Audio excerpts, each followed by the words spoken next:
Olá, amigos. A paz do Senhor. Marcos, capítulo 5, versículos de 1 a 20. Também em Mateus, capítulo 8, versículos de 28 a 34. E em Lucas 8, versículos 26 a 34. E chegaram ao outro lado do mar, a província dos Gadarenos. E, saindo ele do barco, lhe saiu logo ao seu encontro dos sepulcros um homem com espírito imundo, o qual tinha a sua morada nos sepulcros, nem ainda com cadeias o podia alguém prender.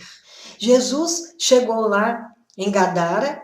Gadara fica na Decápolis, do outro lado do mar. De um lado ficava Nazaré, Cafarnaum. Quando eles tinham que ir para os lados da Síria, eles tinham que atravessar o mar da Galileia. E estava Gadara, uma região onde tem 10 cidades, por isso que chama Decápolis. Em grego, deca é 10 e polis é cidade. E entre essas 10 cidades estava Gadara e também Gerasa. Mateus fala sobre Gadara. Ele colocou o texto como tendo acontecido em Gadara. Já os outros dois evangelistas, Mateus e Lucas, província dos Gerasenos, e realmente são informações diferentes, umas próximas das outras, elas eram realmente muito próximas.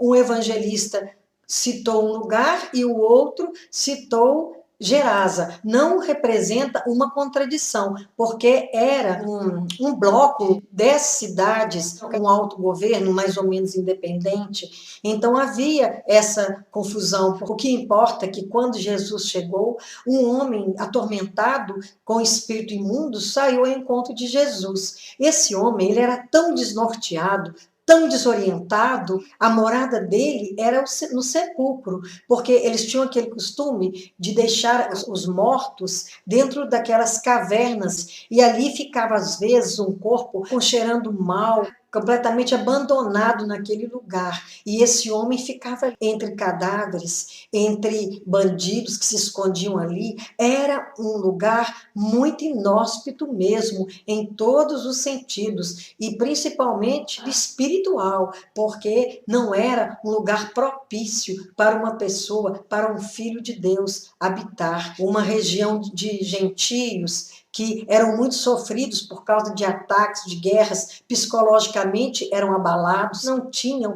uma firmeza moral, espiritual. Esse homem estava entre esse povo. O demônio foi tomando conta dele. Isso acontece talvez nem de uma vez só.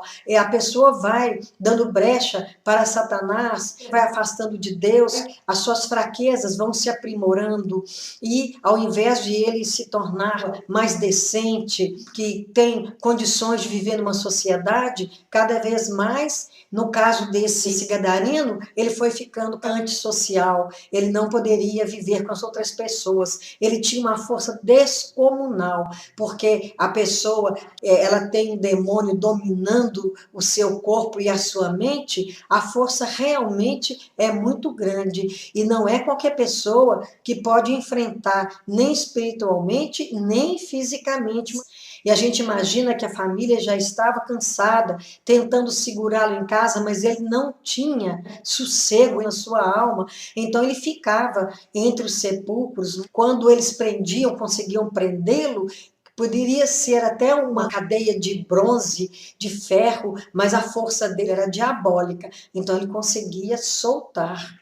Versículo 4: porque, tendo sido muitas vezes preso com grilhões e cadeias, as cadeias foram feitas em pedaços e os grilhões em migalhas, e ninguém o podia amansar, e andava sempre de dia e de noite, clamando pelos montes e pelos sepulcros, e ferindo-se com pedras. Esse homem não tinha sossego, ele era um atormentado de Satanás. Mas isso não quer dizer que toda pessoa que é atormentada por Satanás viva como ele, porque há vários tipos de possessões. No caso desse homem, ele buscava os lugares dos mortos, ele estava completamente degradado, ele não sentia bem em outro ambiente, ele ficava o tempo todo correndo de dia e de noite, ele clamava aos montes. A pessoa que tem Deus, logo enfrentando problemas, clama a Deus, mas no caso dessa pessoa que está estava completamente afastada de Deus, mas sem saber para quem que estava clamando, porque não tinha Deus em sua vida. Esse homem vivia esse tormento. Ele perdeu tudo. Perdeu família, perdeu amigos. Pelo contrário, as pessoas tinham medo dele, de sofrerem danos físicos, emocionais. Porque quando nós estamos na mão de Deus, o Espírito Santo controla a nossa vida, o Senhor coloca luz no nosso coração e a gente tem mais noção do que é certo e do que é errado. Quando a gente faz algo errado, o Espírito Santo fala conosco e nós nos arrependemos e tentamos não mais incorrer no mesmo erro. Muito importante quando a gente fica sob a influência benigna. Agora, quem está sob a influência maligna pode fazer muitas coisas contra si mesmo, até contra a sua vida. Chegam num ponto de tristeza, de depressão profunda, que buscam o alívio na morte, sendo a pior opção. Não queremos dizer que toda pessoa deprimida ela tem demônio, não. Existe muita doença que leva a pessoa a fazer muitas coisas, não há demônio nela, apenas precisa de um tratamento, mas esse homem não, o problema dele é espiritual, e há muitas pessoas entre nós com problemas espirituais, e às vezes não é uma pessoa desleixada, que se veste mal, não toma banho, que está entregue na sarjeta, às vezes é uma pessoa que leva uma vida normal, tem boa aparência, ela não procura Deus, ela não busca Deus, vai se afastando cada vez mais, e o seu comportamento, as suas decisões, as suas escolhas demonstram que se a pessoa não tiver discernimento espiritual, não vai reconhecer, vai julgar que aquela pessoa é bem-sucedida. Muitas vezes está sob domínio das trevas. Esse homem, com essa força descomunal, nada conseguia prendê-lo, grilhões, cadeias de ferro, vivia sem lugar, clamando pelos montes, ele tirava lascas das pedras daquelas cavernas e ele se feria, porque a pessoa, quando está assim, dominada por Satanás, parte para a autodestruição, porque quando a pessoa está com Deus, vive uma vida normal, até os animais, eles fogem da morte, as formigas se desvencilham. Esse instinto de preservação da vida é natural nos seres vivos, principalmente no homem que tem noção, que sabe das coisas. Esse homem tinha perdido esse espírito de preservação, essa vontade de viver. O que ele fazia era se autopunir, não conseguia ficar em casa. A família deve ter sofrido muito, porque não conseguia dominá-lo. A alma dele era irrequieta, não tinha paz. Quando a pessoa não tem paz, quando ela não anda com Deus, nenhum lugar está bom. E ela imagina que se ela for para um outro lugar, se ela mudar de trabalho, se ela mudar qualquer coisa na sua vida, ela terá paz. Larga um casamento achando que a vida sozinha será melhor. E quando a pessoa busca o Senhor, ela vai encontrar paz. Quando ela tem esse encontro com Jesus, a sua vida automaticamente se modifica, e muita coisa que ela fazia, muita coisa que ela gostava, ela deixa de gostar e deixa de fazer. É o espírito do bem que está influenciando a vida dela, não mais o espírito de treva, quando ela não conhecia Jesus. E quando viu Jesus ao longe, correu e adorou, e clamando em grande voz, disse: que tenho eu contigo, Jesus, filho do Deus Altíssimo, conjuro-te por Deus que não me atormentes. No livro de Mateus, ele pergunta: vieste nos atormentar antes do tempo? Mateus fala diferentemente de Marcos. Quando o homem viu Jesus, ele correu e adorou, porque Jesus é reconhecido pelo demônio, que o conhece de perto, que conviveu com ele, ele sabe a grandeza do Pai Celestial, ele conhece a Deus, não obedece, mas ele sabe o poder de Deus, ele conhece esse poder, ele sabe que não existe poder maior do que de Deus, não resiste, e clamando em grande voz, diz: que tenho contigo, Jesus, Filho do Deus Altíssimo. Nesse momento, ele está reconhecendo o poderio dos céus, o poderio de Deus, que é maior do que tudo, mas isso não modifica o demônio, porque ele não tem mais chance para arrependimento. Nós temos. quando nós reconhecemos que pecamos, porque o Espírito Santo fala conosco, nós podemos arrepender e não fazer mais o que fizemos. Mas o demônio não tem essa chance, já é um derrotado, ele nunca vai conhecer a vitória, ele vai conhecer o fim. É por isso que ele pergunta, vieste nos atormentar antes do tempo? Ele sabe que no final, depois da volta de Jesus, ele vai ser jogado com a besta, com os falsos profetas, com os ímpios, no lago de fogo. E ele sabe que esse tempo ainda não chegou. Por isso que ele fala sobre o tempo, que ainda não é hora. E implora, conjuro-te por Deus. Ele está falando pelo nome de Deus, embora a gente saiba que ele não está nesse posicionamento do bem, mas diante de Deus o inferno treme. E Jesus dizia, sai deste homem, espírito imundo, e perguntou-lhe, qual é o teu nome? E ele respondeu, Legião é o meu nome, porque somos muitos. E rogava-lhe muito que os não enviasse para fora daquela província.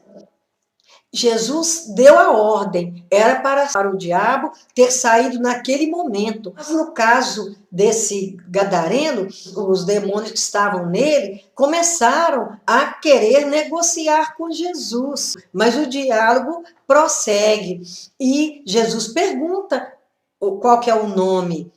Jesus, ele não se interessa por nome de demônios, porque nós não adoramos, nós não consideramos Satanás. Nós consideramos e amamos e adoramos a Deus. Mas Jesus já sabia da resposta, como se um demônio, ou 2.000, ou 5.000, ou 1.000.000 fizesse diferença para Jesus. Ele pode expelir quantos forem necessários, de uma vez só, porque a palavra de Deus tem a força absoluta de um Deus absoluto. E quando ele fala legião, é porque existia a legião dos soldados romanos, que era terrível, era desumana. Todo mundo tinha medo dessa legião. Tinham flecheiros que não erravam, tinham pessoas preparadas demais para a guerra, fortes, e eles eram muito temidos, como se isso intimidasse ao Senhor. A legião romana tinha entre 2.000 até 6.000 soldados. Essa quantidade para Jesus era como se fosse e rogava-lhe muito que não os enviasse para fora daquela província, porque aquela província era tudo de bom, era tudo que os demônios queriam. Eram pessoas amorais, não tinham uma vida de consciência, vida certa, correta, não. Eles viviam de qualquer maneira, fora do alcance de Deus. Eles não procuravam o Senhor, Deus poderia alcançá-los, mas eles não buscavam, porque eles gostavam daquela vida libertina, sem nenhuma regra, sem nenhuma lei. Isso para eles era agradável e para os demônios era bom demais, porque aquelas pessoas continuariam no pecado, sem nunca converter-se. Ninguém consegue ser livre e ser feliz, porque todos os nossos atos, tudo que fazemos tem consequências boas e ruins. E andava ali pastando no monte uma grande manada de porcos, e todos aqueles demônios lhe rogaram, dizendo, manda-nos para aqueles porcos, para que entremos neles. E Jesus logo lhe o permitiu, e saindo aqueles espíritos imundos entraram nos porcos, e a manada se precipitou por um despenhadeiro no mar, eram quase 2.000, e afogaram-se no mar. Aquela região era formada por gentios, tinham poucos judeus, e os gentios, eles não seguiam a lei de Deus, eles não seguiam o que os judeus seguiam, eram idólatras, eles não tinham nenhuma formação religiosa, nenhuma orientação moral. E os demônios pediam para que fossem para os porcos, porque eles, como não eram judeus, eles podiam criar porcos, porque não havia nada que impedisse, não havia lei, como no Levítico, né? Não, os gentios não, eles eram livres nesse ponto. E os porcos davam muito lucro, eles faziam rituais nos templos, ofereciam aqueles porcos, adquiriam a preço alto e depois eles vendiam a carne nos mercados. Então custava muito, era caro o porco naquele tempo. E Satanás pensou, se me mandar para os porcos, eu vou continuar ali, com possibilidade de ajudar esse povo a pecar mais. Jesus permitiu. Jesus, como ele sabe todas as coisas, ele sabe o desfecho de tudo, ele é onisciente, permitiu, porque também Satanás não faz nada sem que Deus permita. Tanto que quando ele foi atormentar Jó, se Deus não lhe desse permissão, ele nada poderia ter feito para provar a fé de Jó. Os espíritos saíram e entraram nos porcos. A manada, essa vara de porcos, eles ficaram tão apavorados, eles se sentiram tão mal que eles precipitaram para o despenhadeiro do mar. Eles morreram afogados. Imagina o prejuízo, né? Esses que cuidavam de porcos, porque 2.000 porcos não era barato, eles tiveram de enfrentar essa perda. Esses demônios, eles não esperavam que os porcos fossem fazer isso, se jogar no mar. Muitas pessoas que buscam o fim de sua vida, quando não é uma doença, é uma questão demoníaca mesmo, porque o demônio é muito sutil.